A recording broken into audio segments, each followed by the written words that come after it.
If we could come to order, everybody's got some food, everybody got something to eat, right? How many places you go to where they feed you first? All right. I'm ready when you are. We roll. All right. If you have your phone, feel free to share the stream with family and friends. It is on YouTube, Make It Plain, Facebook, Make It Plain, among other places. It's on your Facebook? Mm-hmm. New Jersey Institute of Social Justice. So you can share the stream. Common Cause, why don't y'all share it on your Facebook or whatever. But it's all right there. There's Common Cause in here, y'all. Good afternoon. Good afternoon. Welcome once again to this historic place. And of all the events we do in Selma, probably the most visually stunning place to have a panel, because we are literally right here near the bridge, and you can see it in the backdrop. This obviously is a sacred place. There was no democracy before what happened here. This is the birthplace of democracy, and I often say it is this nation's Calvary when you think about it, because people shed blood. Jesus said, shed blood for the sins of the world. Those here on Bloody Sunday shed blood for the original sins of America. And so this is a sacred place. And I always like to ask you, how many of you are here for the first time? Look at that. Wow. Look at that. Amen. I'm going to say this to you, a word of advice. Take a moment today or at dawn in the morning before the crowd gathers tomorrow. Go there by yourself and pause and meditate and pray and take in the sacredness of the moment. This is equivalent as to when we go to Africa and we go to the doors of no return. This is the same effect. This is a very important place. So we will begin. It's an honor to be here with you once again. We will begin with a special greeting from the pastor of the church from where the march started. There were several churches involved in the movement, but it was at Brown where the marches began. The first march, Bloody Sunday. The second march, Turnaround Tuesday. That's before Dr. King and them had won the permit and the protection of the National Guard.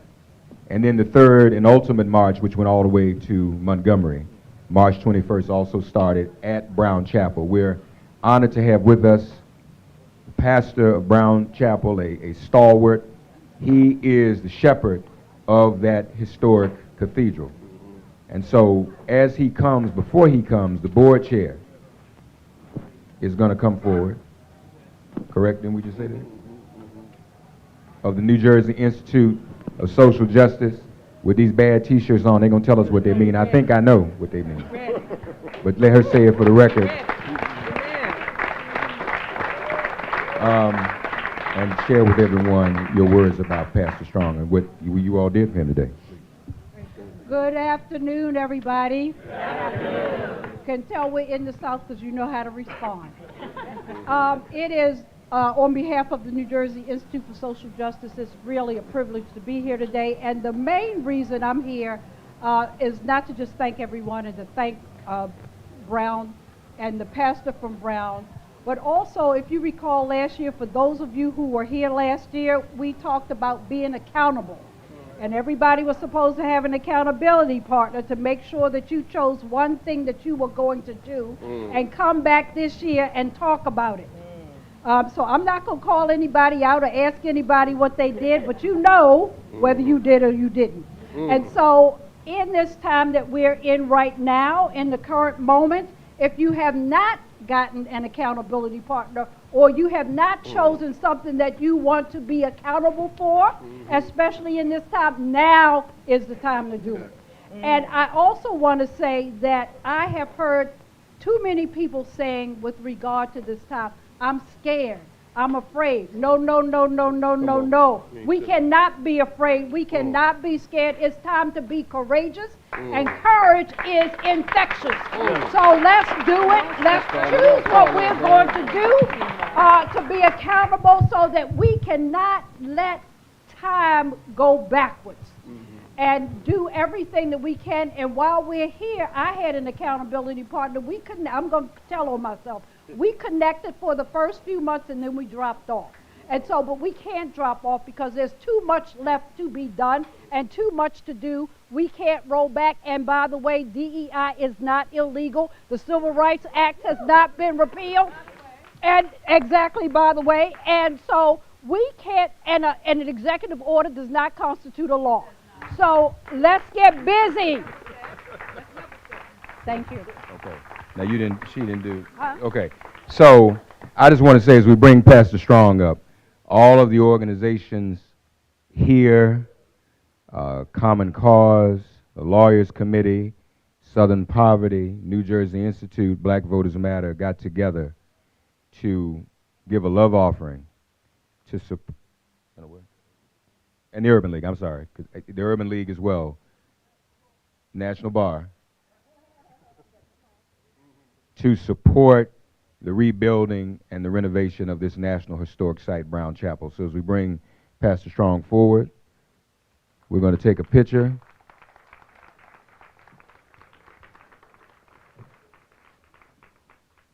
Oh, I'm sorry. All right, we're going to take a picture.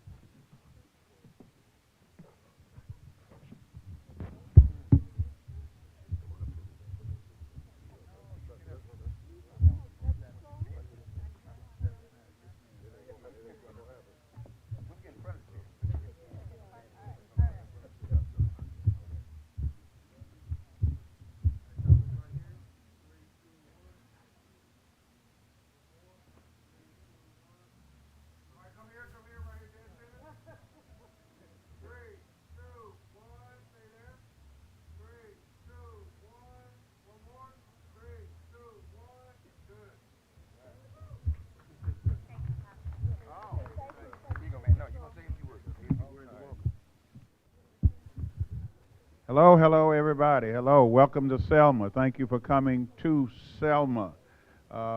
Perhaps you heard the Macedonian cry in Acts chapter 16. Come over into Macedonia and help us. Come to Selma and help us. I want to thank my good friend and brother Ryan O'Neill, who forgets Ryan Haygood. I just wanted to see, you know, we have a stereotype about us that after we eat we go to sleep. I wanted to see, it ain't true. It ain't true. We ain't nobody asleep. Ryan Haygood.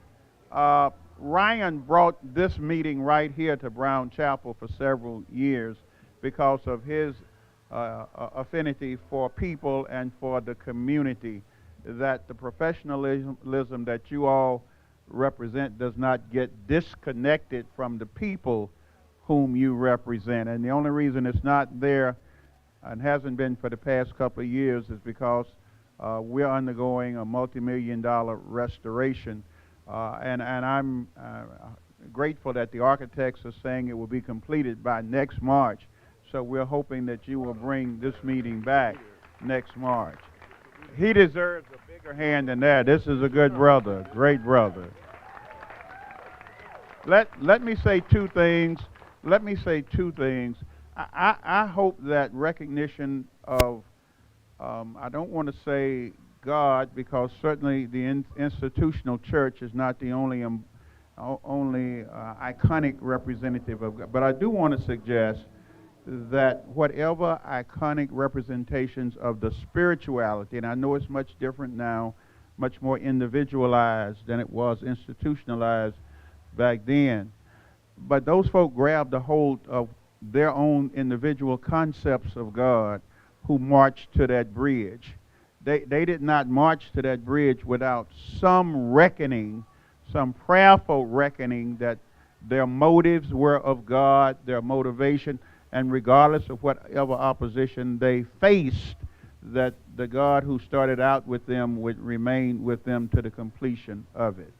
And so if you go, as you go to that bridge today, I hope that your own individualized concept of spirituality, your quote-unquote God, will accompany you there, deeply embedded in your own your own spirituality. And then let me say two other things very quickly, and I'll move on out of your way. White Christian nationalism is a perversion of the gospel. It's a perversion that has incorporated some of the most polluted, distorted concepts of Christianity and wears Christianity as a sheep in as a wolf in sheep clothing, but does not represent the organic expression of Christian. There is no Christianity that does not have a concept of social justice. It doesn't exist. The first sermon preached by Jesus after his baptism, Luke chapter 3 and Luke chapter 4, after his having been baptized by John in the river of Jordan, and his fasting for 40 days, and determined to complete his mission against the demonic opposition that confronted him in the wilderness. Then he returns home to Galilee and takes the scroll in the synagogue on the Sabbath, and that was his first sermon. That was his first sermon. He said, the Spirit that led me into the wilderness, the Spirit that spoke to me representing God, this is my beloved Son in whom I am well pleased. The Spirit that preserved me in the wilderness, that led him there to his home synagogue. He said, that Spirit is upon me to preach, has anointed me to preach the gospel, the acceptable year of the Lord, to set the captives free.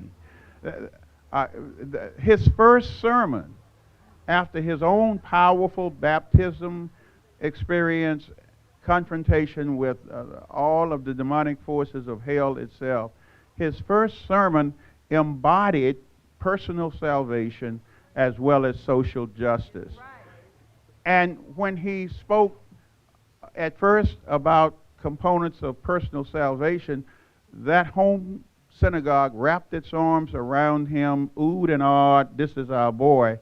But then here comes social justice in high D, in HD. He told them, no doubt you're going to say, physician, heal yourself. But then he went on to tell them there were many lepers in Israel at the time of Elijah, but Elijah didn't heal a single one of them. Elijah healed Naaman, a Syrian, a foreigner, an immigrant. And there were many widows during that same time, but Elijah performed his miracles with the widow of Zarephath, a foreigner, an immigrant. And Jewish nationalism was so berate, so upset in his home synagogue. Jewish nationalism picked him up and marched him to the edge of the hill to throw him down to his Jewish nationalism. White Christian nationalism is as bad as the misrepresentation of God by Jewish nationalism at the time of Jesus Christ himself when he preached his first sermon. Now, let me say this, and then I'm sitting down. How many of you are lawyers? Whether you know it or not, in the aspect of authentic social justice as admonished, preached, lived in the life of Jesus Christ himself, you are our accomplices. More than that, you are accomplices of Jesus himself. You are co-conspirators in the ministry of social justice. You at a minimum, at a very, you are suspects. You cannot avoid it in the implementation. In the life of Jesus, Jewish tradition, there were so many Jewish traditions and customs that were anti-woman, and Jesus did not rubber stamp and endorse them. In John chapter 4, the woman at the well, Jesus violated them all. The Samaritan woman, speaking to her, dealing, he did not rubber stamp the nonsense that had infiltrated the religious customs and traditions out of the culture. He didn't rubber stamp that. It will take your profession, what you do, the legal components of the battles that you are fighting that are in concert, in harmony, that are not an addendum to, but are an organic, in a culture like the one we live in, those social justice credos of the gospel will not be implemented without a fight, and much of that fight is a legal fight taking place and you know it full well. And I know you're committed to those multi-million-dollar settlements that you're going to win on behalf of your clients, and that you're going to get 40%. I understand all that. But don't ever forget that without you guys, without what you do in on the legal stages and legal theaters, what was won on the bridge was lost in the court. And it's still very much under attack in the courts. You are authentic representative. If there is to be a gospel of social justice, it will not come in America. It won't come from white Christian nationalists. It will not come from so-called conservative white Christians. The best representatives of it are going to be the church alongside persons dedicated to social justice as a profession, as you all are. So we appreciate you. We need you. We thank God for the sacrifices that you all make. Then let me just say 30 seconds. No, I'm not going to say it. I'm not going to say it. I'm not. You sure? Listen.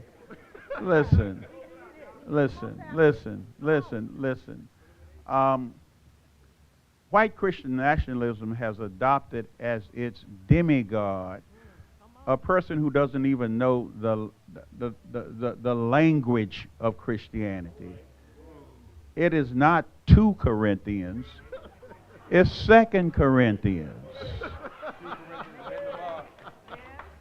White Christian nationalism has adopted as its demigod a person who doesn't even go to church on any kind of a regular basis. White Christian nationalism, supported by the Heritage Foundation, that writes its script, that writes many of its sermons for its pulpits, cannot be allowed to defeat the concepts of the Constitution of America, and cannot, certainly simply because it dons the apparel of Christianity and becomes like wolves, and it cannot be allowed to win.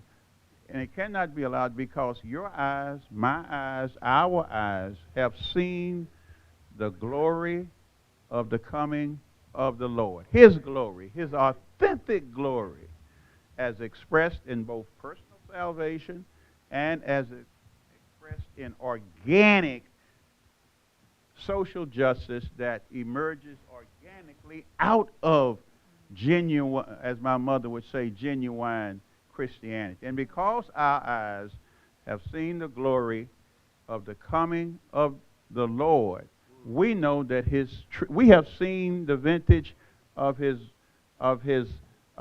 fate, of his terrible swift sword. We know that his wrath will be unleashed. We just got to hold on a little while longer. We're going to fight a little while. We know the victory is coming. We know it. It has to come. With you and us combined, joined together, His truth is marching on. And listen, he has sounded forth the trumpet that shall never call retreat. He is sifting out the hearts and minds and souls of women and men before his judgment seat. He never retreats. Never. Oh, be swift. Keep on answering him. It's tough. It's hard. My sister, I see you wearing, my sister works for the federal government. My daughter is going through hell right now with the federal government. What you guys do means too much to all of us. His truth is marching on. Glory, glory, glory, hallelujah. Pastor Leotis Strong, ladies and gentlemen. He brought the word today, dropping some truth bombs. Y'all all right? All right. Ain't nobody's feelings hurt? Everybody okay? All right. We now want to hear from District 97 in Mobile, Alabama. We're in the Black Belt, y'all. Representative Adeline Clark. Thank you. Do I have to follow Pastor Strong? Good afternoon. I bring you greetings on behalf of the Alabama legislature, including its 35 state senators and 105 state representatives. If you are not from Alabama, you may not know that we are currently in session. We just ended our 5th week. It was a tough week. I'm not going to use any adjectives to describe it, but it was a rough week. I am honored to have been asked to carry legislation along with State Senator Kirk Hatcher of Montgomery that would create the Alabama Voting Rights Act.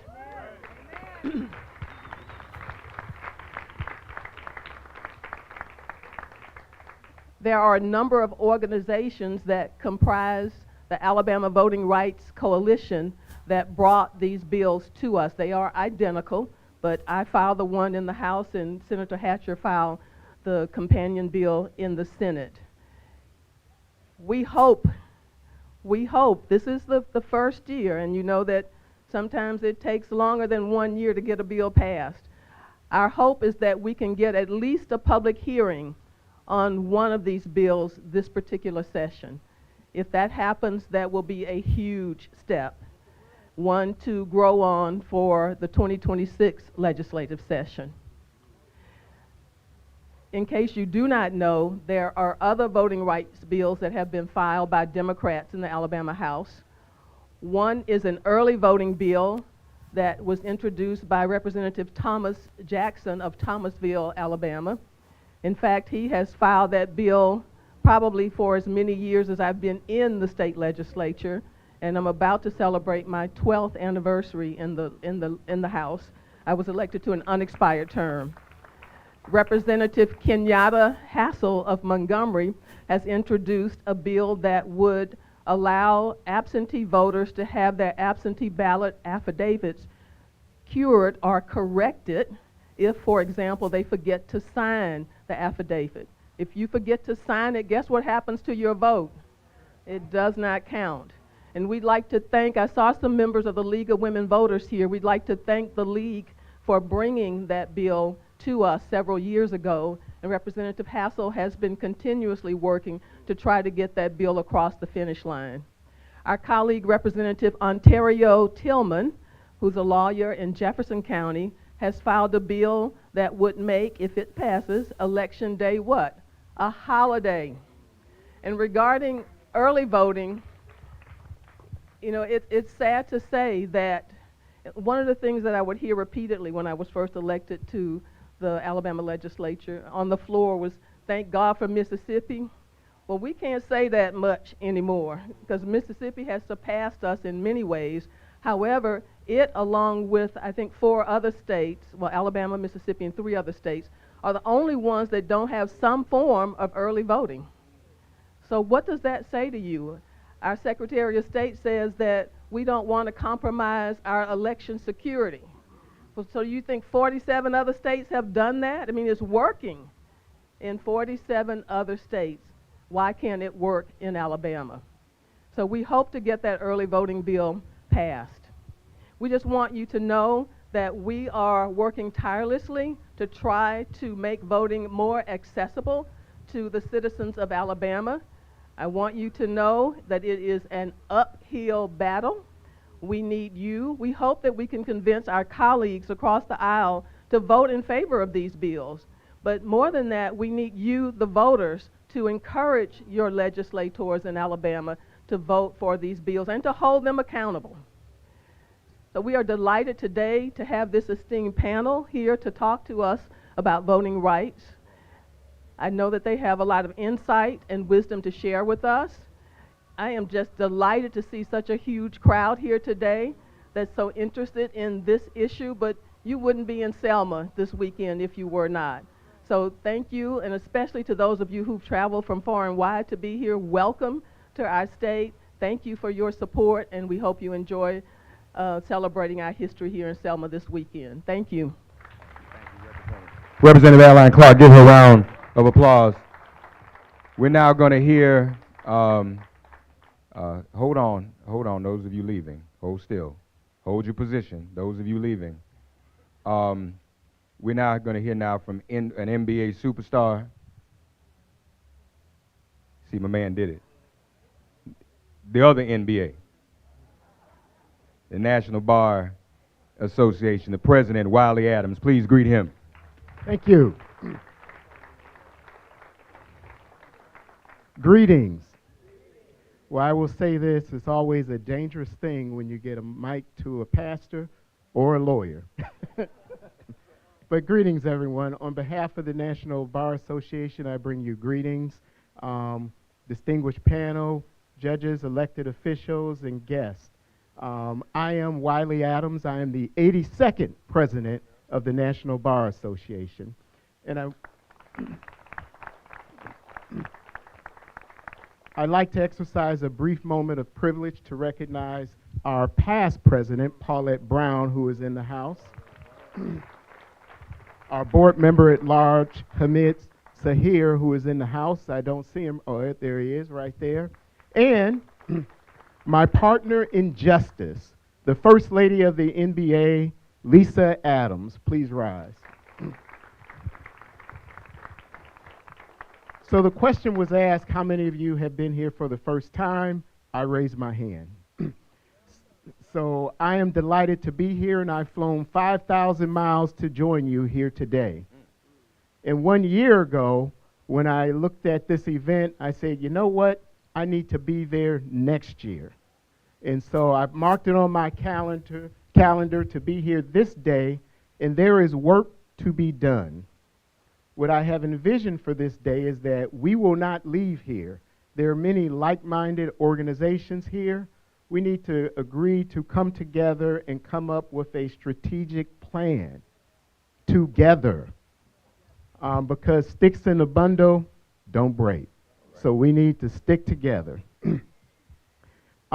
Could you please raise your hand, the lawyers who are in the room again?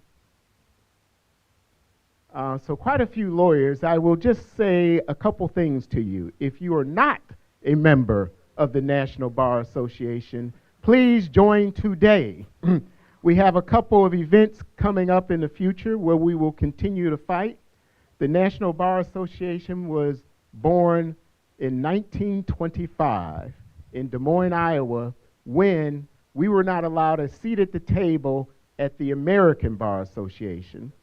And so what our founders did was create their own table. And since that time, we have been engaged in the fight, and we will continue to engage in the fight. We are not just a bar association, we are a social justice organization. And as past President Brown said, accountability, well, and DEI is not illegal, Well, what I will say is the DEI that's practiced in the White House is illegal. Because what I see there is a bunch of nominees who didn't earn it. DEI. They did not earn it. And we have all these qualified folks out here ready for a seat at that table, but when you look at the new White House, they ain't like us. So with that, let's make sure we do not leave here this day, and that when the history books are written, it will be said that the National Bar Association was here, we stood up and we joined with you and we raised our voices in your advocacy. Thank you. All right. Thank you. Let me just do a little housekeeping, and we're going to get right into the panel. There's living history here in the room, and I'd be remiss, and these also folks that I'm accountable to, because I try to serve in any way they ask me. We have, hold your applause. We're going to go through each one, just going to acknowledge them quickly. The Executive Director of the Congressional Black Caucus Foundation, Nicole Austin Hillary. Bruce Marks of NACA, who is building homes right here in Selma, Alabama. Spencer Overton of the Joint Center. Where's Spencer? Is he still here? I saw him a minute ago. He left. His mom is here. Mom is here. So she, Maya Wiley, the new Executive Director of the Leadership Conference on Civil Rights. The daughter of Dick and Lillian Gregory is here, Ayanna Gregory as well. And a good friend of ours. I just want to say, we always want to celebrate our young people. Sister Ashe Amah, who is here. She's a parent here in Alabama. Her son, a freshman, has just last night was awarded the title of head major for the Tuskegee University Marching Band. So we want to lift her up. And she's a proud mama. Also here right in front of me, representing the American Federation of Government Employees, Brother Paulos Baker. No, as Pastor Strong alluded to, Trump unilaterally rescinded, destroyed, eliminated, deleted their union contract for the TSA. So 47,000 employees have been kicked out of the union with no protection, so we need to know that. And last but not least, and this is where you can applaud, we have an original foot soldier here. This one I said, any other foot soldiers in the room? All right, there's one. These are those who were on the bridge on Bloody Sunday. She is the youngest. She was only 8 years old, is that right? 8 years old on Bloody Sunday when they were attacked. And she was the youngest to march all the 54 miles to Selma, Alabama. Just want to acknowledge her. Baby Cheyenne Webb Christberg. And that's her with Dr. King. She was Dr. King's favorite. Thank you, Cheyenne. At 8 years old. Now, if she could do that at 8, what can we do today as grown-up adults, all right? All right.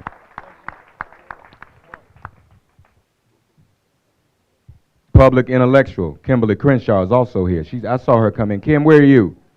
There you are, Kim. Give Kim a round of applause. There you go. All right. I'm going to introduce the panel, and then we're going to get into our conversation, okay? First of all, with us, the president of Common Cause, of which I have now been appointed to the board of Common Cause. Does that make me your boss? Am I? Virginia K. Solomon, give her a round of applause. The president of Lawyers Committee for Civil Rights under Law, Damon Hewitt, give his round of applause. The president of the Southern Poverty Law Center, Margaret Wong, give her a round of applause. All these good to be amongst good friends. I'm sorry, we have diversity, and I must acknowledge my others in the face here with Hindus for Human Rights. Hindus for Human Rights is in the room, folks. Thank you, Sunita, for being here. New Jersey Institute for Social Justice president, our dear brother Ryan Haygood. Give him a round of applause. And here, along with her husband, I saw him come in. He expressed some concern last night because his wife and I are on numerous panels today. We're going to be spending, he's watching me, okay. But the co-founder and legal director for Black Voters Matter, which has the blackest bus in America. The bus is here? Y'all see the bus. Get on the bus. April Albright, give her a round of applause.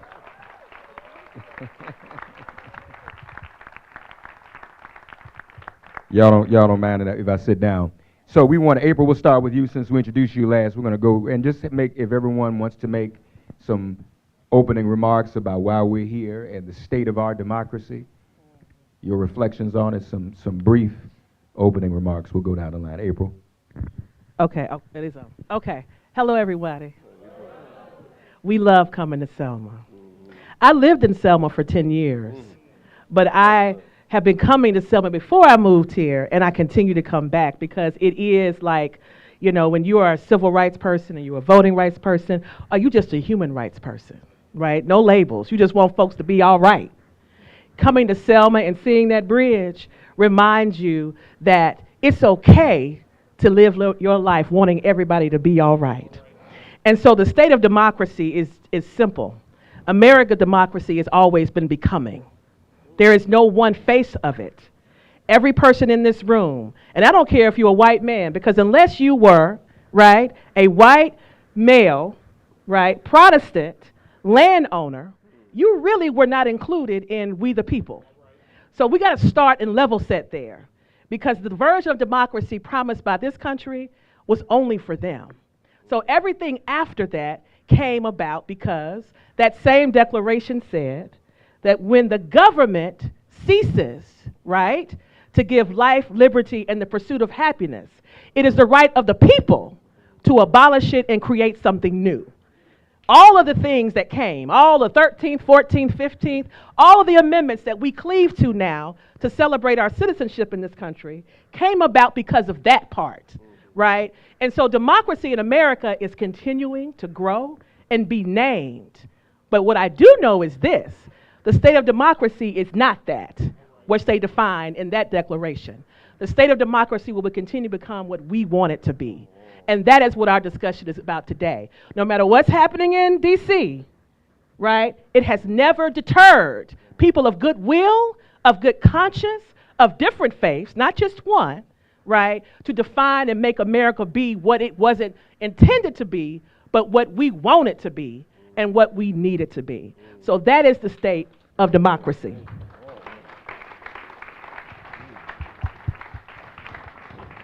Yeah. Good evening. Y'all sleeping this afternoon? Good afternoon. I was just checking. This whole seating arrangement is cold-blooded because you don't really want to follow April Albright. And I was just listening to her speak, and I will say, I think that the state of democracy is always what it's been. That is, that it is what we make it. You know, I've been coming to Selma. This is my 20th year coming to Selma, Alabama. It's an incredible moment. I came here as a very young lawyer from the NAACP Legal Defense Fund, LaShawn Warren. It's my first time to Alabama. I was at a conference in Montgomery with this young person, Latasha Brown. Yeah. Latasha Brown said, I have these two dope friends. They're married.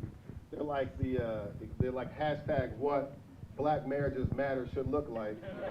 And they live in Selma.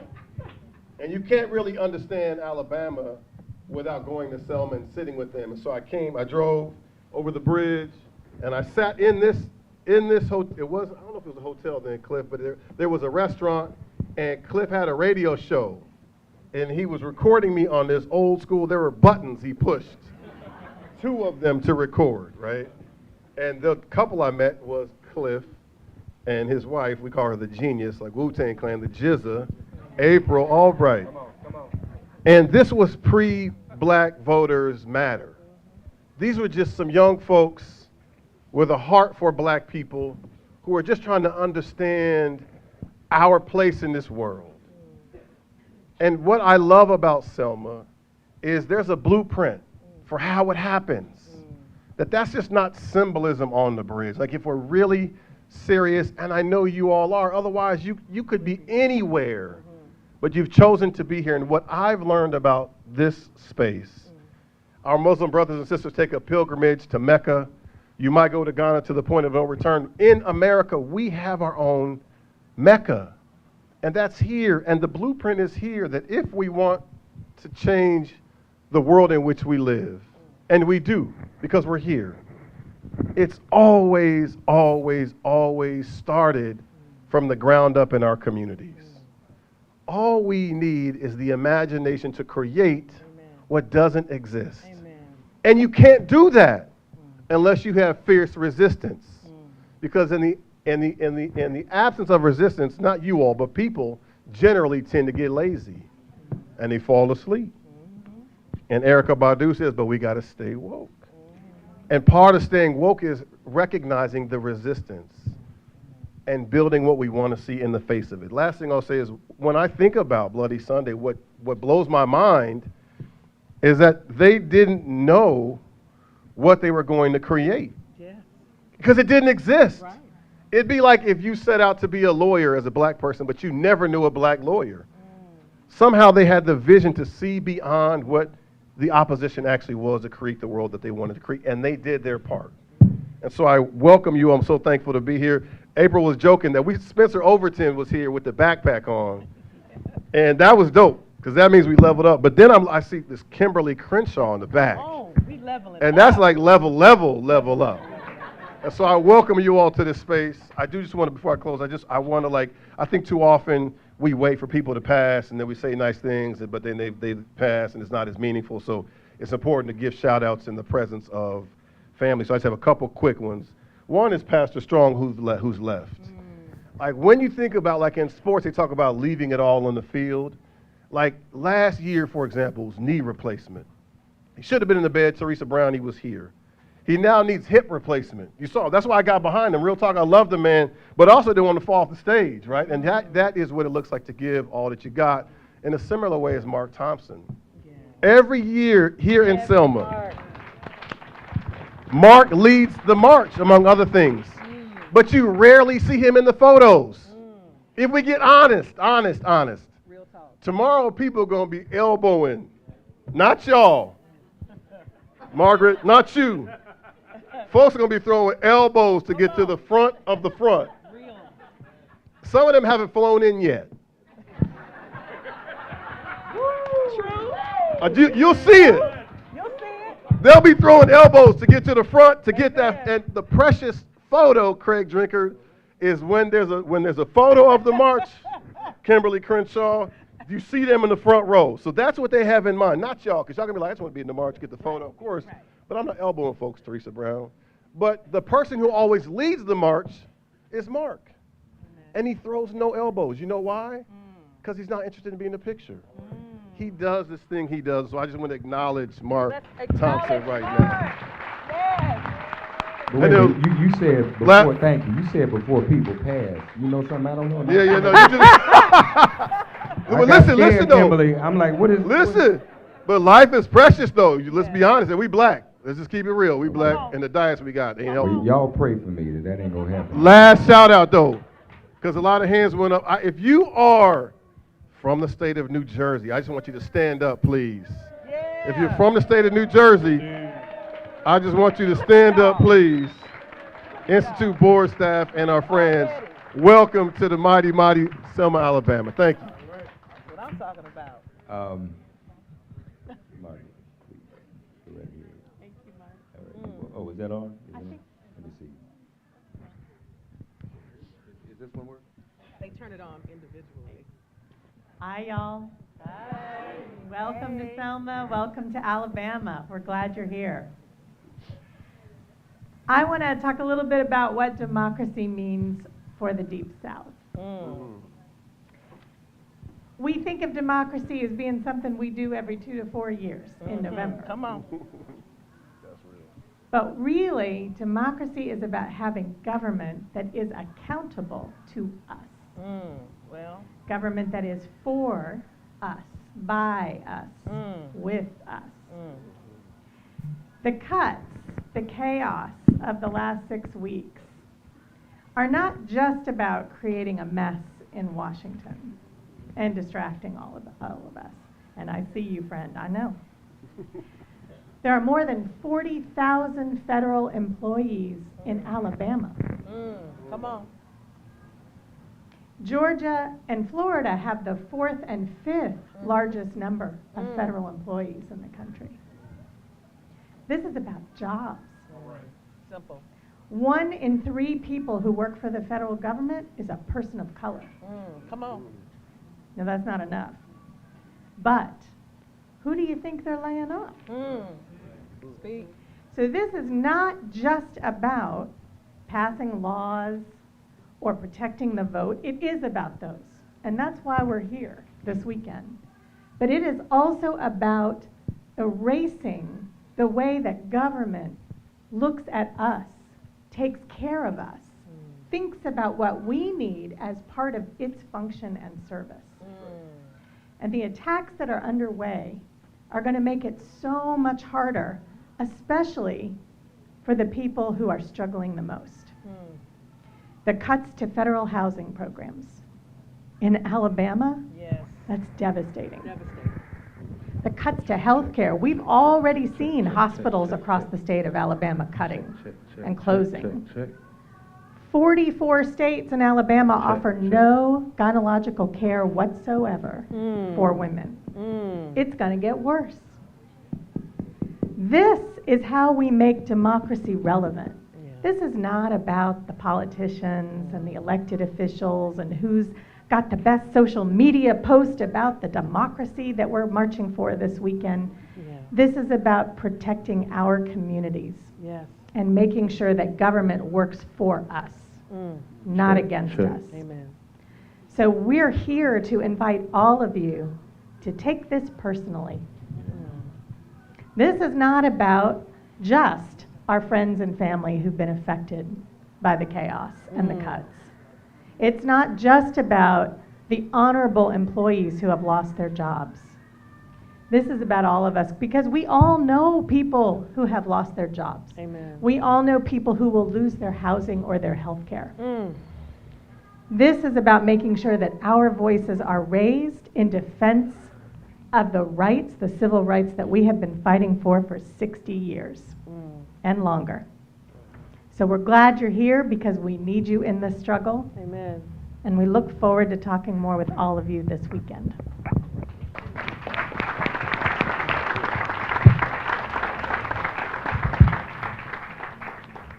I want to thank you, Brother Mark, for kicking us off. And I want to take a quick personal privilege and thank someone who we all love but doesn't really get the thanks due, and that is my brother, Ryan Haygood.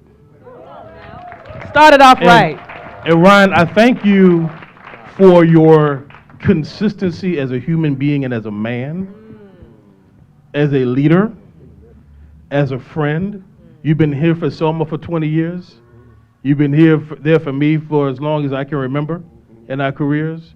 You were there for me when my dad was on his deathbed and when I took this job on in this amazing challenge. You've always been there.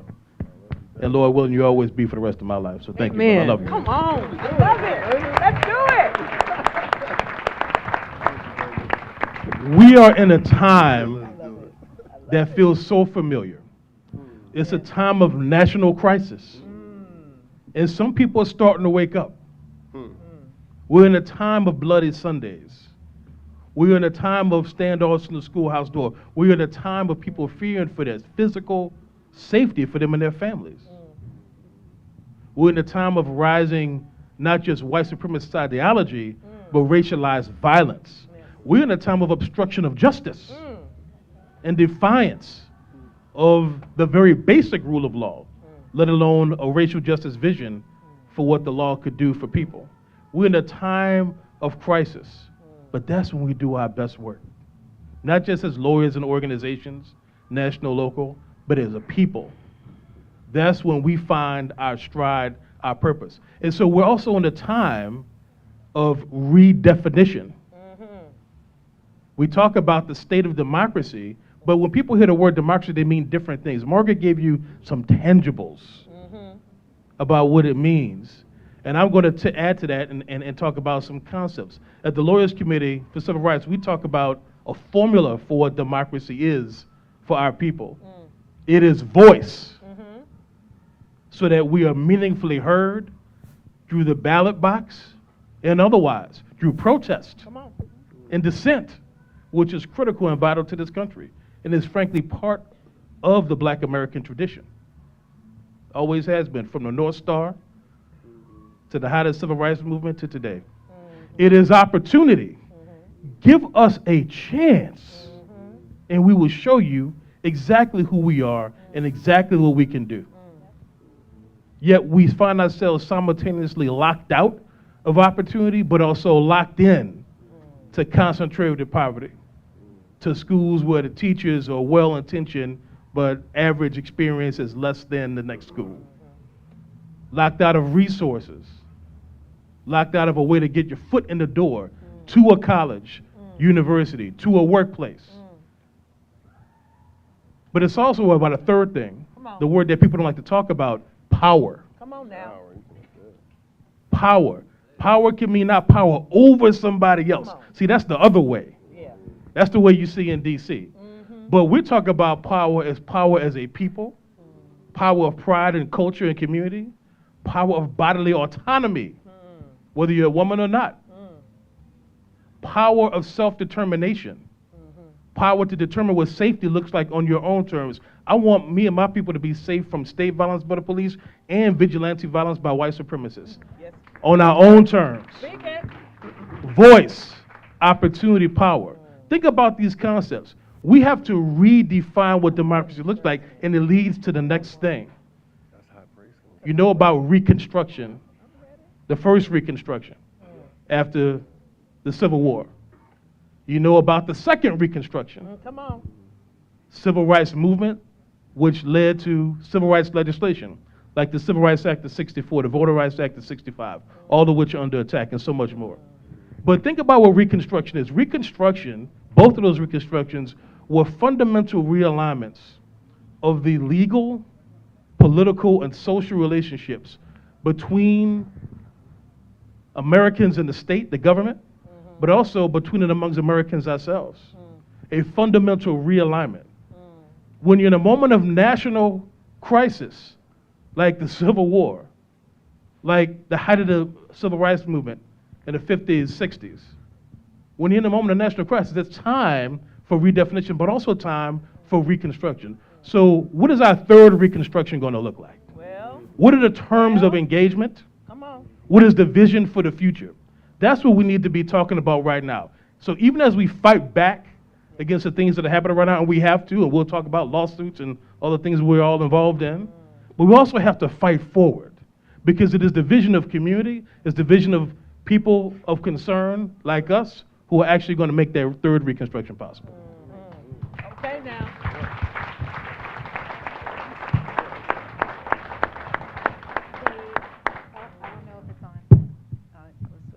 They put me after a lawyer, which is never good, especially when it's my friend. Virginia K. Solomon, I am the president of Common Cause. When we talk about where we are with democracy and the state of democracy, I think one of the things that we have to be reminded of is that, especially with this idea that next year we're supposed to be celebrating our 250th anniversary as a country, we were not founded as a democracy. Don't believe the lies. We did not become a democracy until 60 years ago when the Voting Rights Act passed.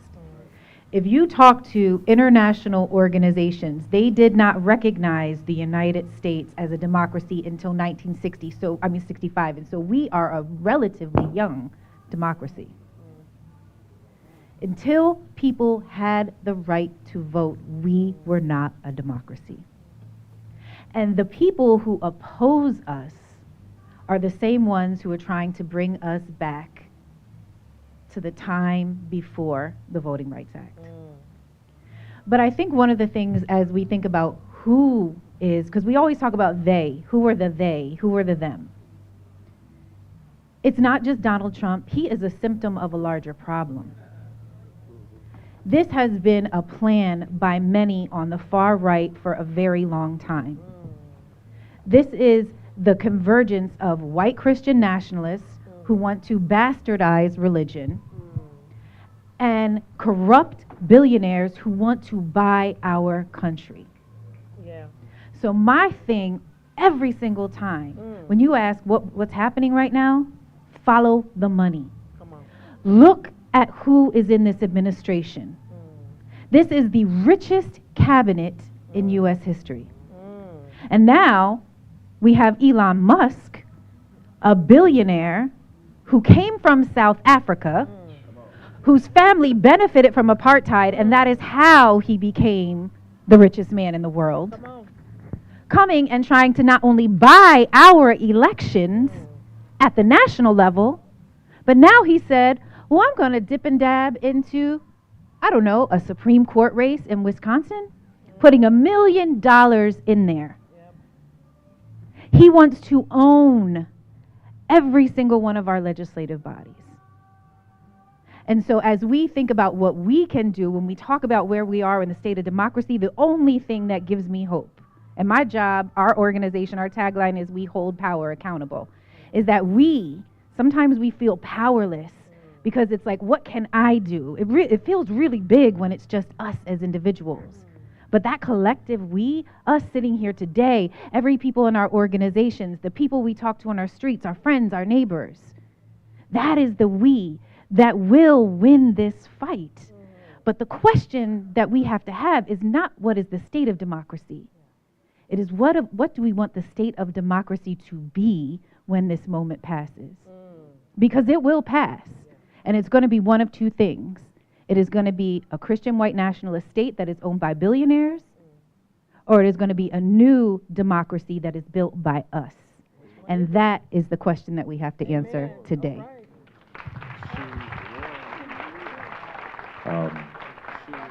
Just by way of information, in terms of democracy, breaking news, the Department of Health and Human Services has granted access to Musk and Doge, access to sensitive child support database with troves of income data. And this income data is linked to nearly all U.S. workers. So they're in that. Also, Trump orders denial of student loan relief for nonprofit workers engaged in improper activity. So, and that affects a lot of us here. Yeah. April, Amen. Besides what I just shared, what, you all are close on the ground here, what are people's thoughts? What are they saying in terms of their fears or their apathy? Yeah. And what do we do about it? So, people have we've level set a lot. Like, there have been a lot of things that have been said, not just on this stage, but by others who have joined us. And that question almost feels so narrow, right? Because I think that, what we've got to start doing is having conversations about all these things. And I know many of you might be asking, why we keep talking about religion, at a moment when we're talking about democracy and political things. It's because religion is a part, right? It's one of the pillars of democracies. Your ability to express your religion and your belief is something that democracy should have. But in some places, that's not the case. Those who have a certain faith and belief have to do so in their closets, in their homes, for fear of real persecution. And so when you have folks up here, including Pastor Brown, when you hear us talking about Christian nationalism, there's a reason for that, because it is absolutely a threat to a freedom that you all celebrate. It doesn't have to be Christianity, although I will say that the belief that many had on that bridge, right, starting at his church, was a Christian faith.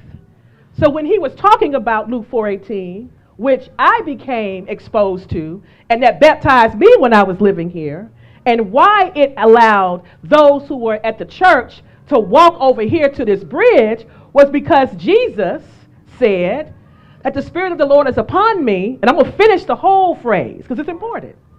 The Spirit of the Lord is upon me, for he has anointed me to give good news to the poor, to lift up the brokenhearted, to release the captives, right?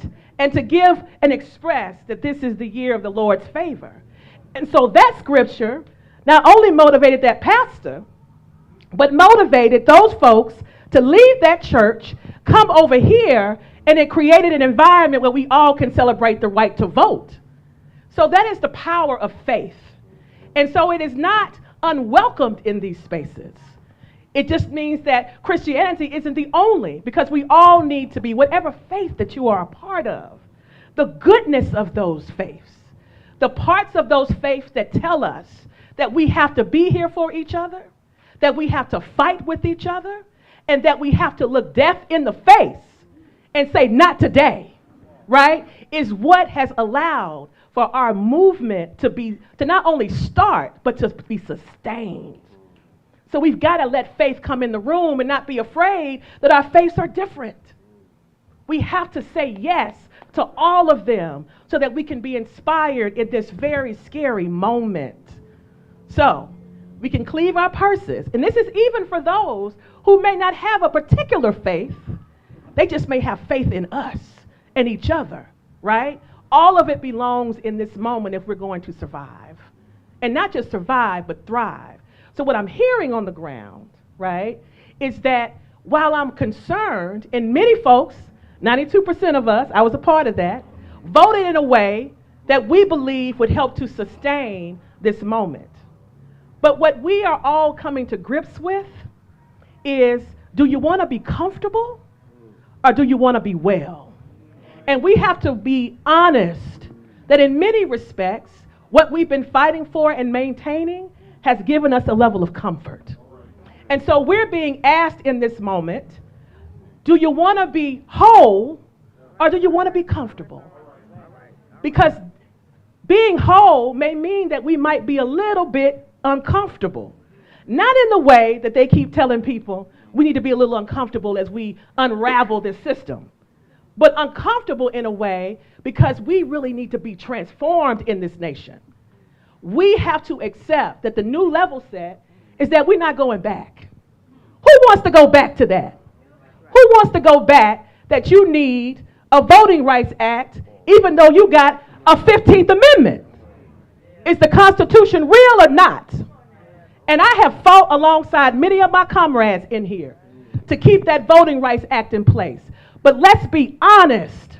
Why do we need a Voting Rights Act? Why do we need a Civil Rights Act if we got the 14th Amendment that demands that we all be treated equal? It's a lie. And you don't get rights from somebody's interpretation of the right, right? You have a right because it's a right. It's a fundamental right that cannot be undone because you got a new Supreme Court justice. That each cycle we're cleaving to, oh my God, who's going to be the president and who's going to select the next justice? That's fragile, it's vulnerable, and it makes us vulnerable. So we can't continue to go back. So this fight on the ground is not about going back to what was. It's about pressing forward to what we need and what's new. So that is what these discussions are about. And I'm so thankful that my comrades up here who we fight together all the time, arrested and everything, are also saying the same thing. This is about what do we want this country to be. So I'm going to stop and say, do you want to be comfortable? I really want you to sit with that. The Hebrew Israelites, some scholars, well, the Exodus says, because I'm going to bring faith in this room, were oppressed for 430 years. But they themselves find themselves in a quandary.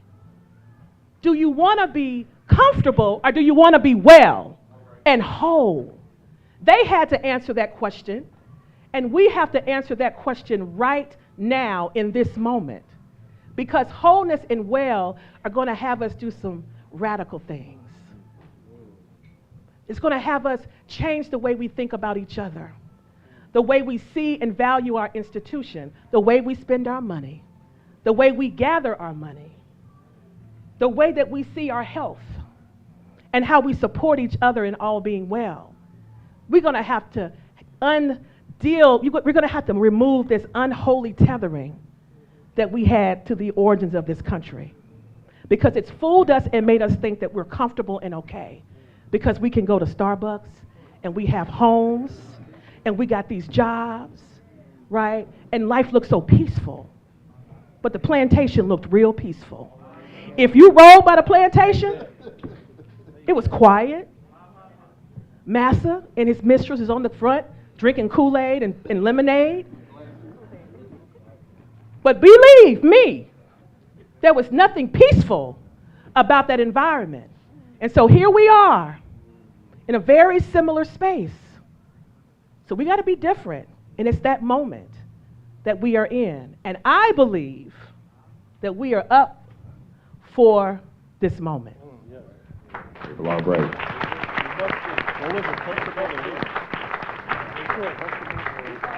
We are ready.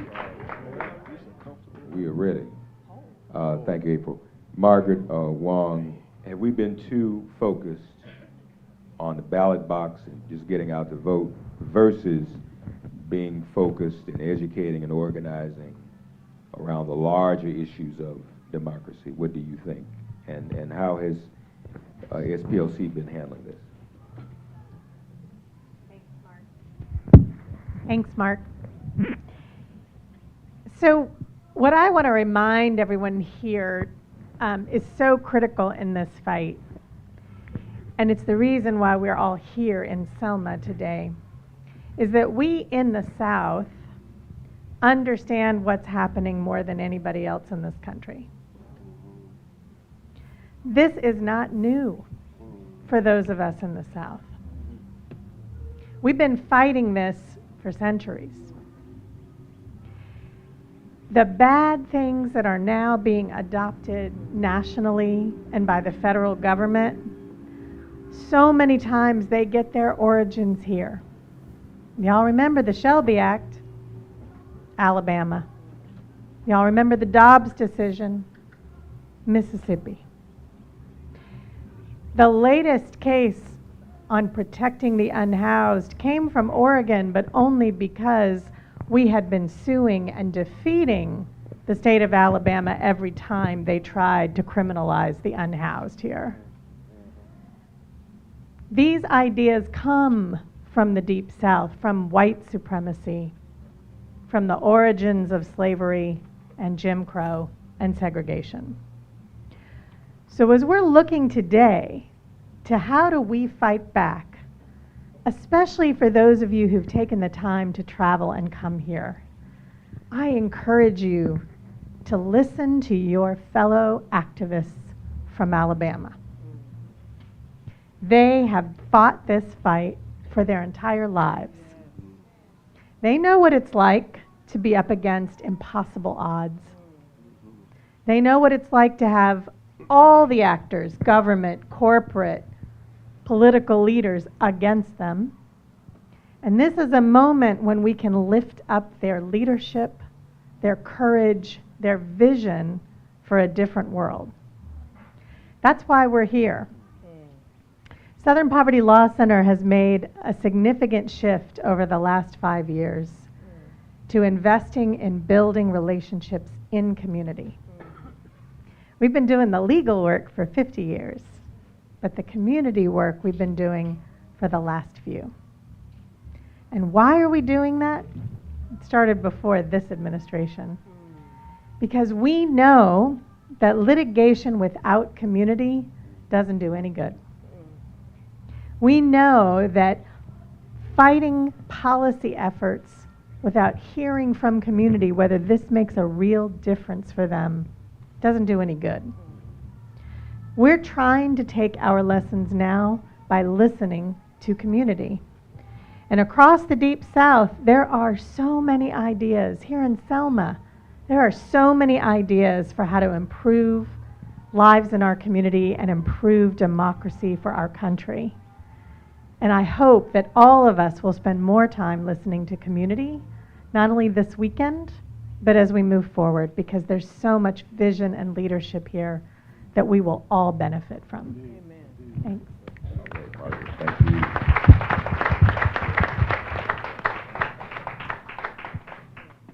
Brother Damon, talk to us about the Lawyers Committee and some of the larger democracy work that we should be doing and the larger democracy work that the Lawyers Committee is doing. Sometimes you got to pop out and show racists. And so there's the things we have to do. There's the things that if we don't do, we're not going to have a future. And we have to do a bit of both. Come on. Right? So the title of today's session is about, well, number one, under the bridge, the theme, but also democracy beyond the ballot box. We've heard these notions of what democracy is, what it must be. In terms of real moment, here's some things that we're doing in conjunction with other organizations. And I'm going to talk about litigation and other advocacy as well, real quick. So on the litigation side, there's this question, Kim Crenshaw, can you use the master's tools to dismantle his own house? Can you? Can you? Can you? We're going to keep trying that to some extent, right? And so here's one way we're trying it. The president of this United States of America, the current president, said, what did he say the other day? The First Amendment is back, as long as you don't talk about diversity, equity, inclusion, and critical race theory, right? So inspired by a lot of work that Professor Crenshaw has led on her Freedom to Learn campaign, we're involved in 2 lawsuits in Oklahoma and Arkansas, states that, among others, whether they're banning books here, they're banning curriculum.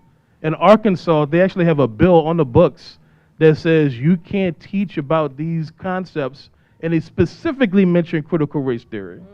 Specifically mention it. Now, the question in these cases is, we brought theories under the 14th Amendment, equal protection, but also the First Amendment. And so what we're testing is, you say y'all are about the First Amendment, then the First Amendment has to work for us too. It can't just be selective. It can't just be when the KKK wants to march through the streets that they have a right to free speech. Doesn't that mean we have educators have the freedom to teach, and that students have the freedom to learn? And believe you me, we're testing the theory, and guess what? We have Trump-appointed judges in both cases, but they have both granted preliminary injunctions in favor of black teachers and black students in both of those cases. But the question's not answered, can you use those tools, because those cases are on appeal, so we're about to find out. We're about to find out, but the fight is worth it. Black students, and we got a white girl too, a white student too. Okay, come on.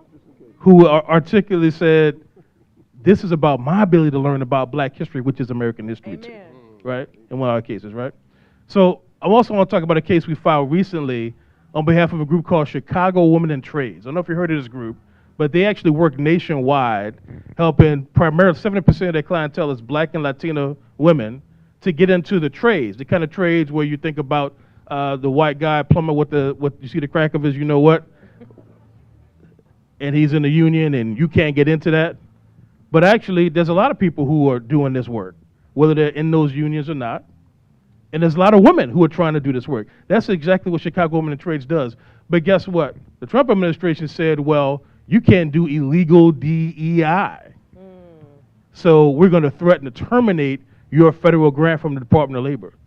So we have sued on their behalf alongside Latino Justice, alongside National Women's Law Center, and in partnership and strategic partnership with a lot of other organizations. You see, there's about 5 different cases filed against these anti-diversity orders. And pay attention, these cases are being filed on behalf of different communities, different types of organizations impacted, challenging the actions of different federal agencies, Labor, DOJ, HHS, and in different federal courts. And already one of them has a nationwide injunction. We are creating a blanket around the country on different issues to address this stuff. Another case I want to talk about that's one of my favorite pop-outs in recent memory is this. So we partner a lot with Southern Poverty Law Center, who does amazing research and has intelligence, literally and figuratively, on white supremacist activity. Through those partnerships, it's helped us to find opportunities to sue white supremacists. We've sued Patriot Front multiple times. We've sued the so-called Proud Boys. And in one of the bigger cases, we're suing Trump, the Proud Boys, and the Oath Keepers all in one for their role in the January 6th insurrection, which we allege is a CO conspiracy, a conspiracy to violate civil rights. But here's the one case I'm going to mention and close with. We represented the historic Metropolitan AME Church in D.C., which is just a few blocks from our office, which itself is just around the corner from what I guess used to be known as Black Lives Matter Plaza, because they have Well, I walked by yesterday, but we're going to have to talk about that one because I'm mad with the mayor on that one for capitulating. But at any rate, so we represented Metropolitan Amy because the Proud Boys had a so-called rally, and they even videotaped themselves defacing, vandalizing the church, specifically that Black Lives Matter banner outside the church. So we sued, and it was an easy, frankly, slam dunk, but they don't want to pay up. They don't even want to show up for court. So I want to give all credit to Pastor William Lamar IV, who leads that church, the historic church, because between him and legal strategy with our lawyers and lawyers at a couple other organizations and the law firm Paul Weiss, we said, you don't want to pay up? Let me get that out you. We got an order, a court order, taking away the trademark and the logo of the Proud Boys. The church now owns that. They cannot profit off of their racism anymore. Let me get that out you. And sometimes you got to pop out in that way too.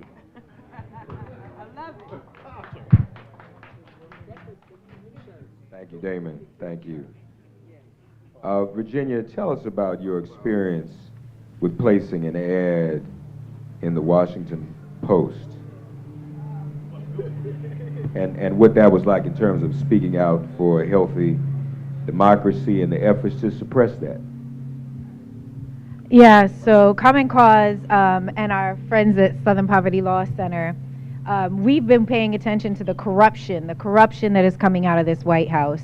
And the fact that an unelected billionaire, white supremacist, is in there in our government making decisions, just slashing programs, has no idea what's going on. He has so much control and power. And all the questions that we're asking...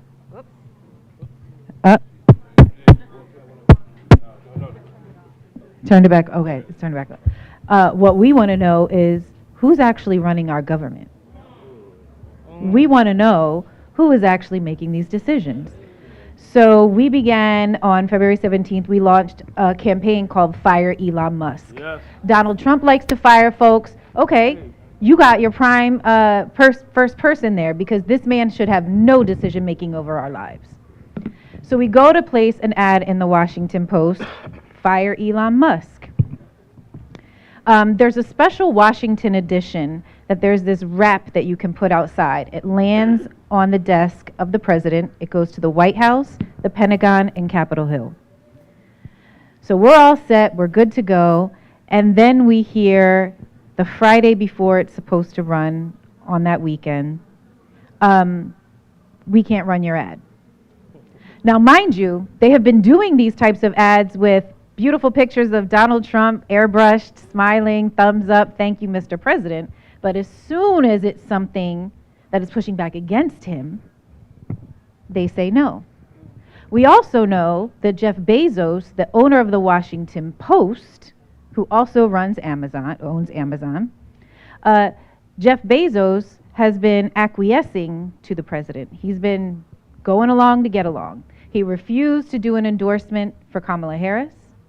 One of the cartoonists there at the Washington Post had to leave because there was a cartoon that was not favorable to him. It showed all of the people, the billionaires who were kind of groveling at Donald Trump's feet. They wouldn't allow it to be run. Then our ad, they said, but you can do something on the inside. We said, thanks, but no thanks. We won't. Well, it was a pretty expensive ad. Because we're not rich like that, my organization. But so we partnered. It was about $115,000. Huge thing. But we want to troll this president as much as possible.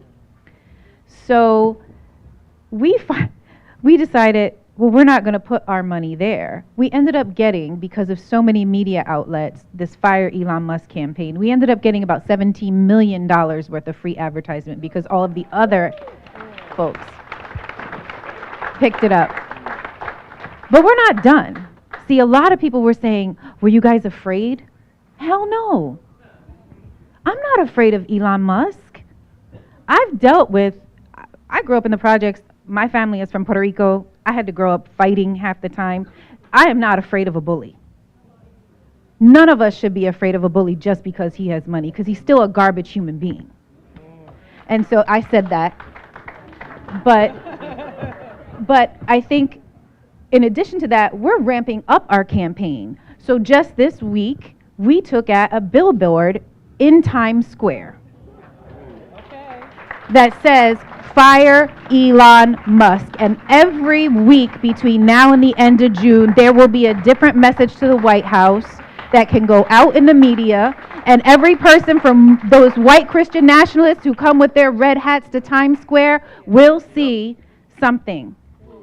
But we're taking it beyond that. Because the thing is, it's not just about Elon Musk. It is about Jeff Bezos now changing. You can't do opinions unless they are aligned with his point of view.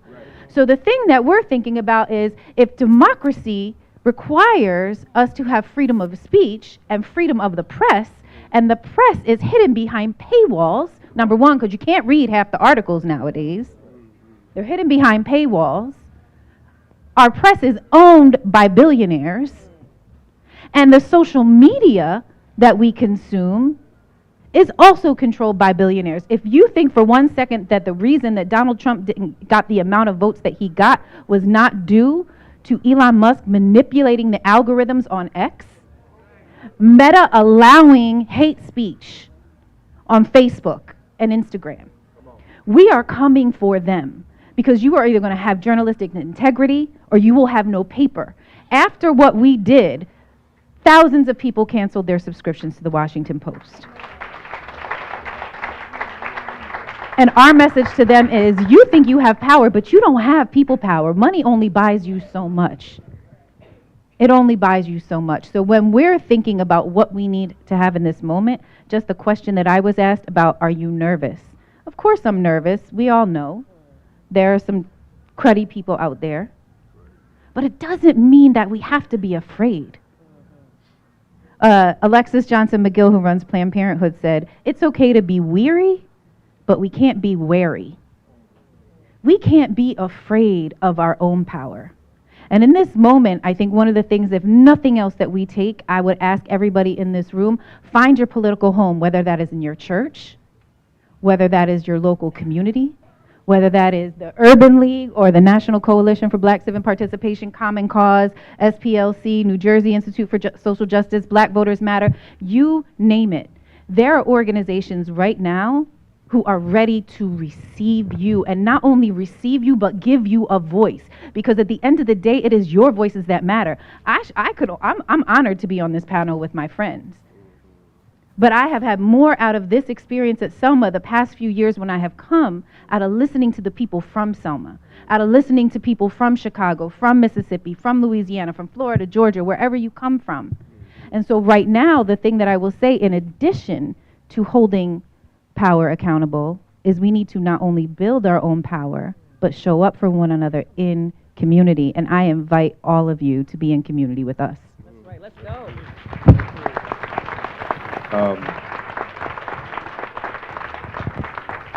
Did you say you know how to fight? We were just looking at that Look, down there. hey, Because you I know, didn't know that. Me and Ryan didn't know that. So we need to talk to you about that. We might need to go get some. I could we handle need to myself go get some people. in a So dark alley. Ask you my can do that with husband. us? Okay. Hey, Paulos, we got to go get some folk. We know what to do. Amen. Ryan, you all, as always, the New Jersey Institute for Social... And the board chair said something I wanted to say after I forgot. Remember when she said that some folk are saying that they're tired and don't want to do nothing no more? They tired of marching and we don't need to march. So there were a couple of people who put that out there. I just learned that when a couple of people put that out there, Musk and Zuckerberg amplified it even more to create... And people have a right to feel the way they have to feel, but if you remember, it ballooned across social media. Nobody wanted to do anything. We tired of trying to save democracy. That was not an organic viral moment. It was deliberately promoted by those no good people. Ryan, you have been organizing, and New Jersey Institute for Social Justice has been organizing from the ground up. Is that working? Is that the best approach? Where do we go from here? Yeah, love the question. Love the conversation. I say a couple of things really quickly. The Selma moment, right, that we're in, if it taught us nothing else, it taught us that from the ground up is really the only way. That's right. Particularly now. And when you think about what they were marching for, they were certainly marching for access to democracy, but They wanted access to the power that democracy brings. And the question is, power to do what? And in my mind, April Albright, the answer was to win. Yeah. And I just want to say a quick word, Mark Thompson, about winning. Because I think particularly for black people, we too often allow our experience to be boiled down to a harm reduction strategy. Yeah. How do we reduce the amount of police brutality? How do we close racial wealth gaps? How do we get greater access to opportunities? And rarely, if we get honest, do we ever have a vision for what it looks like to win? Yes. Not you all, but far less thoughtful folks. If I pose a question to the audience, what would it look like, thoughtful people, for black folks to win? Folks, not you all, but others would struggle. And the Bloody Sunday March was precisely about that. Us winning. And I had to fact check it. I had to ask Cliff Albright, that's the way he came up. What's fascinating about that day, 60 years ago, 600 nonviolent, peaceful protesters dramatized to their world the right to have access to a democracy and ultimately to win, is that there were no elected officials with them. Come on. And too often, I think, we over-rely on politicians. We over-rely. And I asked her permission because I keep looking at her. So I'm going to share this quick story, and then I'm going to say a word about Mark, then I'm going to answer the question. This is quick. Tara Murray right here used to work in the White House. And part of her charge was to bring these kinds of conversations into the White House. She's not there. She works with Mark at the Urban League. And Tara single-handedly organized, there were like 12 of them at least last year. The former White House, that's important. The Biden White House. This is very, very important. The Biden White House. Tara, I look at your face. I'm going to go there, but I'm not going to attribute it to you, this part of it. These were equity convenings in the White House to talk about these issues. One of those equity convenings, really quickly, it started in the morning in the White House. The person who opened us up was some cabinet person, encouraged us to look out the window. She said, there's the West Wing. The West Wing was constructed by enslaved Africans. Mm-hmm. Next speaker in this equity convening said, and by the way, those systems of slavery, they live with us today. They infected today's systems. And to April, I'm like, oh gosh, we're about to go all the way there in the White House. Mm-hmm. So I'm like, okay, so we talked about how slavery was used to create this building, this White House, how those systems constructed then influence the very systems that we live with today. So then I thought we were going to go there, April. So I was waiting. So what then do you do with slavery that happened there, Sherry Ann Butterfield, and persists to this very day? What do you do with that? Is that a mentoring program? No disrespect to mentor. I had to mentor Big Brothers, Big Sisters. Do we need to close the racial wealth gap? What is that? And so Tara, I just raised my hand because I was just curious.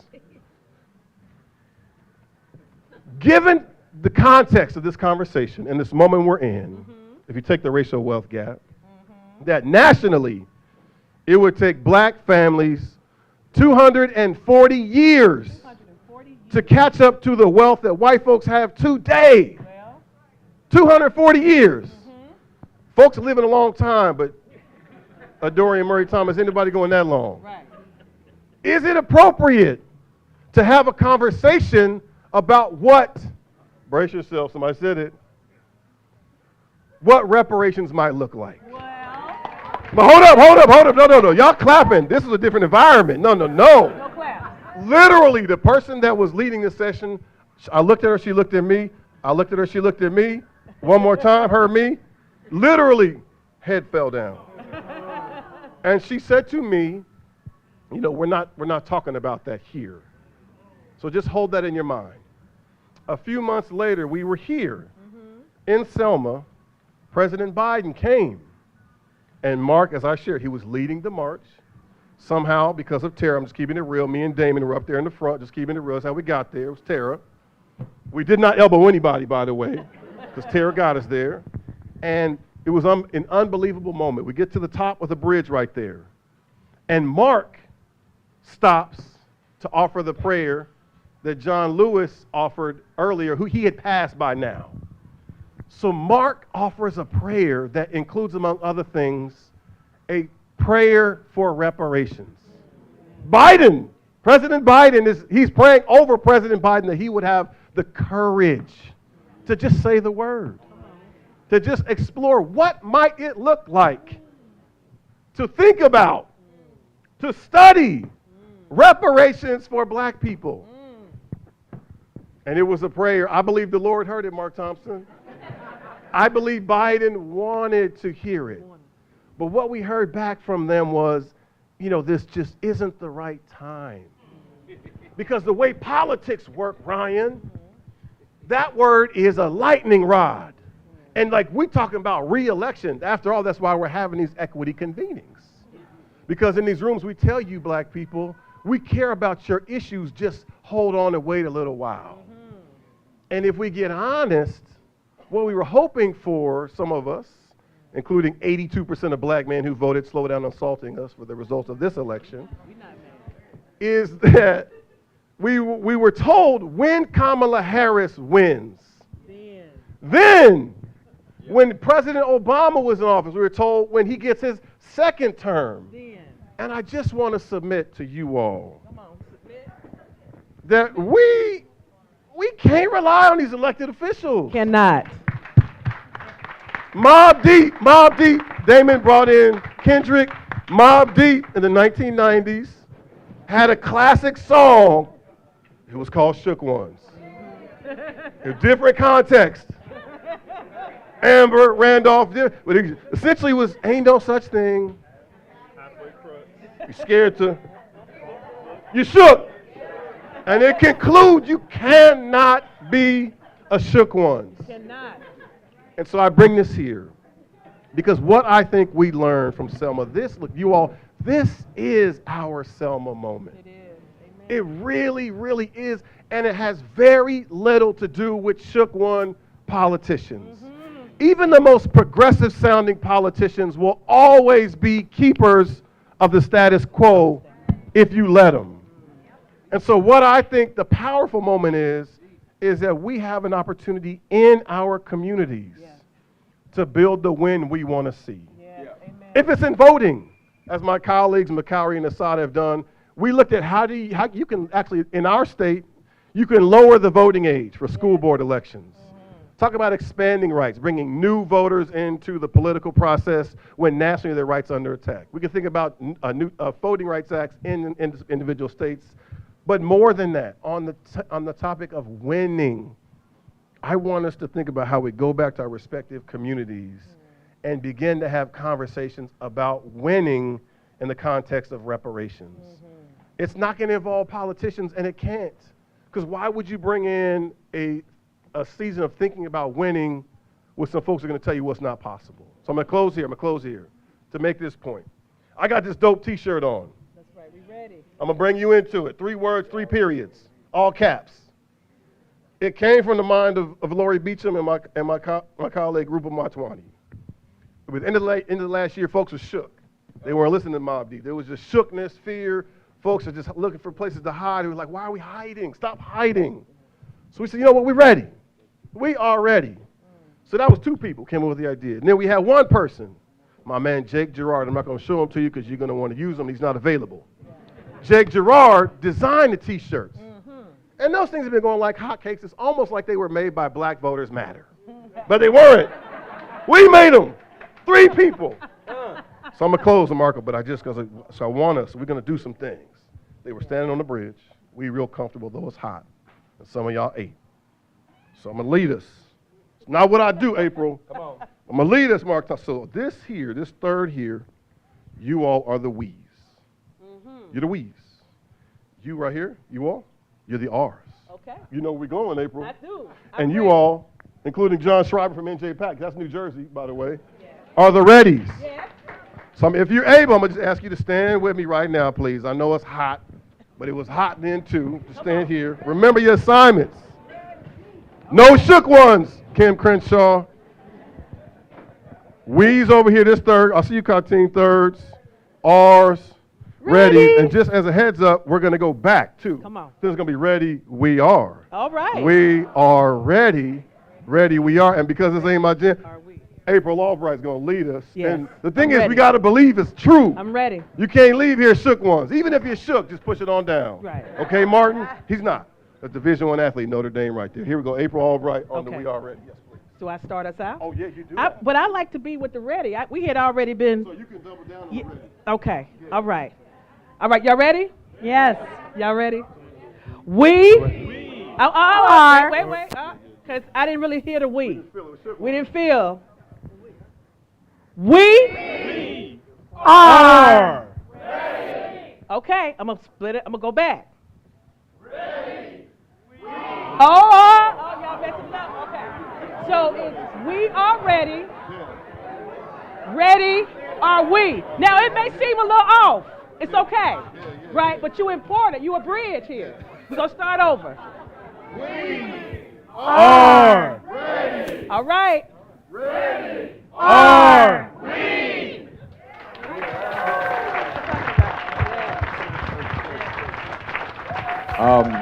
Folks, we're going to do a brief Q&A. We have time for that? No, we don't have time. Okay, I don't think we have time. Yeah, I got you. Okay. So we won't have time for Q&A. So let me do this. Hold on, everybody. Hold, have a seat. We're almost done. I didn't know Ryan was going to tell that story. There's a little more to that story. Sheila Jackson Lee, God rest her soul, when Biden had come into office, she was going to have a private meeting with him, Tara, and she called me and said, Mark, we got to tell him to get ready for H.R. 40. We had enough votes to pass, and we didn't get it passed because everybody was scared of the midterms. Shook. So she says, what should I say? First I said, can I go? She said, no. But she said, I want you to tell me what to say. And I said, say to him that this is he wants to be remembered as a great president, Tara. Do the unfinished business of Lincoln, of Abraham Lincoln. He wants to be a transformative president. Finish the unfinished business of Lincoln. So she goes to him and then calls me after the meeting. She didn't let me go, but she said she not only told him that, but told him I said it. And he replied to her, don't y'all do that to me. That's too much pressure. I can't be Lincoln. Right? And it was a little tongue-in-cheek, so it was cool. So when I prayed the prayer, when the prayer finished, he was leaving. He left right after the prayer, went to the car, and he walked right past me. And all I said was, we good? He winked, he said, we good. And I know you the one that said Lincoln. And then got on in the car. So he was aware of what was going on, and it's a shame. And it was really on the part of Congress to have gotten that vote in, and they just didn't. Want to just acknowledge another great organization here before we have our closing remarks. The Workers' Circle is here. Hold your hands up. They've been around since 1900, working with the Civil Rights Movement. They're having an event at 3 o'clock over at the Dallas County Courthouse, where we see the videos and eyes on the prize of Reverend Vivian being beaten, trying to register to vote. Also here with us, who's joined us, we want to acknowledge her, the president of the National Coalition on Black Civic Participation, Dr. Melanie Campbell, my dear friend. Good to see Melanie. This has been a great panel, has it not? Here to give us our closing remarks. Can you share that mic with him if you don't mind? Again, one of our legacy civil rights organizations doing great work. And I just want to commend my brother. We've been on the battlefield together for a long time. And he's probably watched me grow up. We both have, also we're kind of cool because we both have the same two light-skinned dudes with the same name. But there is no one who is more learned and more erudite when it comes to the economics of our situation and how economics should be applied to our struggle, how we have to see to it that dollars get into local communities. Very few people can articulate that the way that he does. She talked about Bezos, Virginia did. I'm gonna tell y'all something, and nobody's here to endorse a boycott. I don't want to get anybody in trouble. But I just want y'all to think about it. We have to be thoughtful in what we do and how we organize. Ain't no point in boycotting one place if we're going to shift all our money to another place that blocks her ad in the Washington Post. I think I just said something. So we just got to be real thoughtful and read Dr. King, who did it. Some of us, because we got an Instagram account, think we know more than Dr. King. He taught us. No, some folk got mad at me. I'm we're going to do this boycott. I said, well, have y'all ever studied Dr. King or led a national boycott? I know how to do it. I said, well, actually, Dr. King said, letter from Birmingham jail, boycott step 4. Not step 1, the other steps that lead to that. Oh, well, you think you know everything because you getting your doctorate. I said, no, letter from Birmingham jail is actually on Google. I didn't learn that in school. I learned that by just taking the time to read what he said. So we can't get to the point where this was successful. Are we studying this? Or we just running out here because social media platforms that we don't create have created us, it boosted our egos so much we think we know more than we think we know. The egos we have from our social media accounts that we don't own weren't even created by us. That's something that's been engineered to make us think we something else. Now I know more than Dr. King and I know more about a boycott. So, you know, we need to remind each other of that and humble ourselves and learn from our ancestors who gave their lives in this way. It's been done before. If we do it this way again, we'll win again and be prepared for it. So here to offer some closing remarks, our dear brother, the National Urban League, also former mayor of New Orleans. When I travel, not only do I say we have the same name, I said, you know, I know a former mayor. When I go in other cities and meet mayors, well, I know Mark Morial. Sometimes that gets me indoors I never would have got into. Thank you, my brother. My brother, Mark Morial. Thank you, my brother. I appreciate it. I'm going to be extremely brief, but I first want to thank my friend, brother, and homeboy, Damon Hewitt, who's from New Orleans. I'm so proud of this brother for how he has taken the helm of the Lawyers Committee and has really become a difference maker. Also, my friend and brother, Ryan Haygood, also for his great leadership. Give him a big round of applause. Yes. It is hard for me to add to this great panel. But let me offer this perspective on these times. What I believe we are witnessing is an effort to repeal the last 70 years. 70 years ago, the Brown versus the Board of Education decision in Topeka, Kansas, 1 year before the Montgomery bus boycott, set into motion a series of events, a series of steps forward, some in the courts, some in the streets, some compelled by legislation.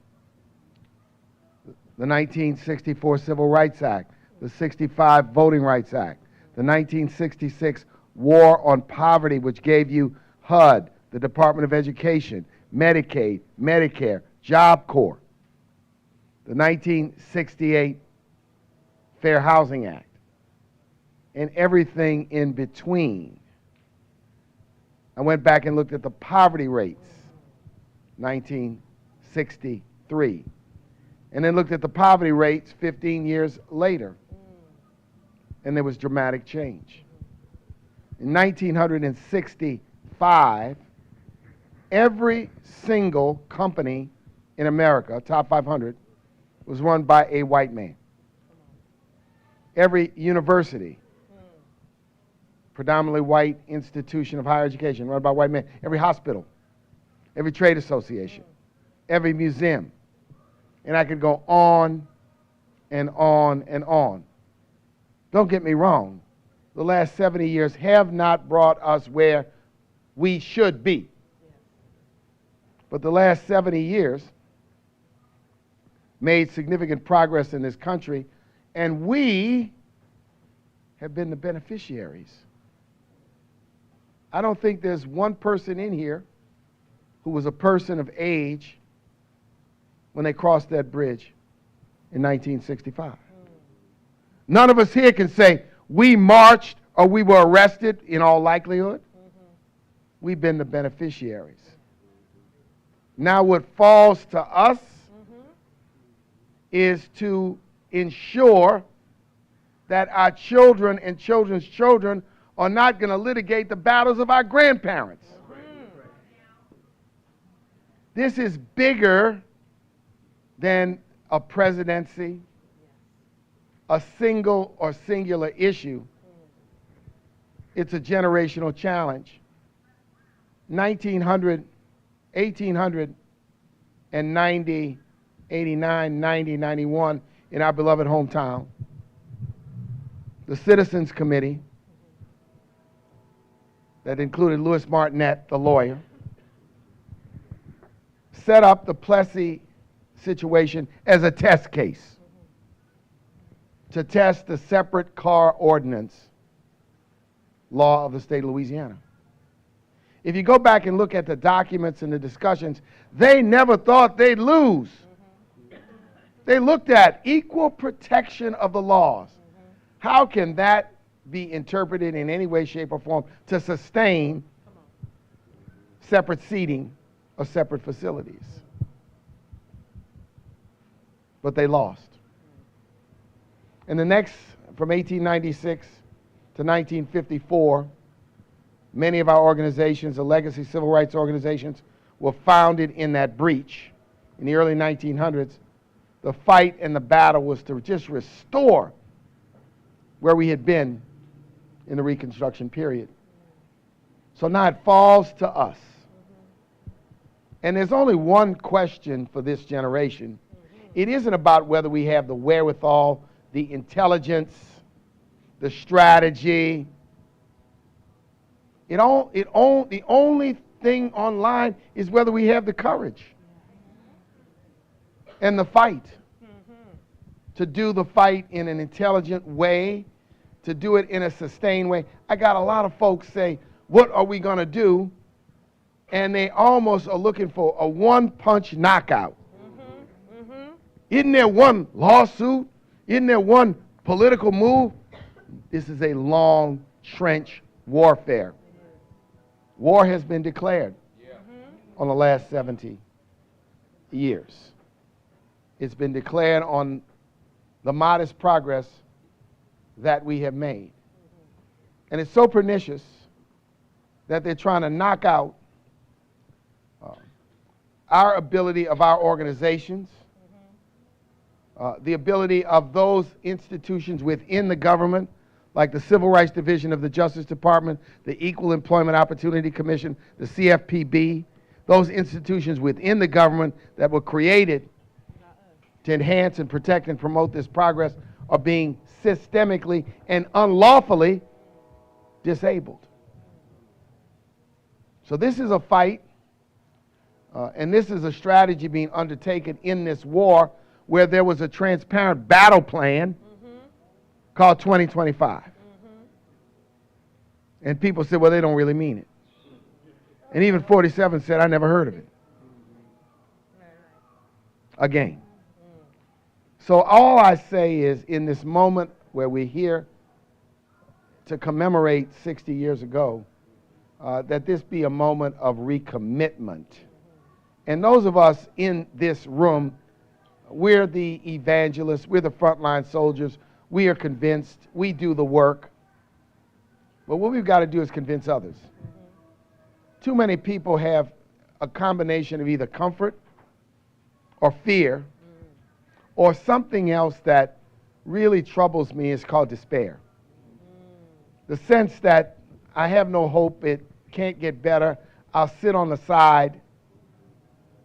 We've got to work to activate a new movement. And apropos, Mark, to what you said, the multiple steps. It's also a time when our knowledge of history and the civil rights movement needs to go beyond the superficial. There's a lot of superficial understandings without a deep understanding of the strategy. For example, in Montgomery, while the boycott was going on, there was a lawsuit brought by LDF to get the ordinance declared unconstitutional, which ultimately it was. Litigation and protests were working hand in hand, not on separate and independent tracks. Sometimes we get into these false discussions about whether we should try this strategy or that strategy. I'm for all of them, long as they're intelligently done. So I'll just close there to say it is inspiring to be with all of you all. And I look forward to the rest of the day and tomorrow. And let us leave Selma energized with the hope and with the conviction that the battle ahead can and will be won. Thank you. Let's thank all of our panelists today, Virginia, Damon, Margaret, Yeah, I'm coming in. Yeah. April, Ryan. Did a great job, didn't they? We'll see y'all again next year under the bridge. Mark, can you get up there? Yeah. Melody,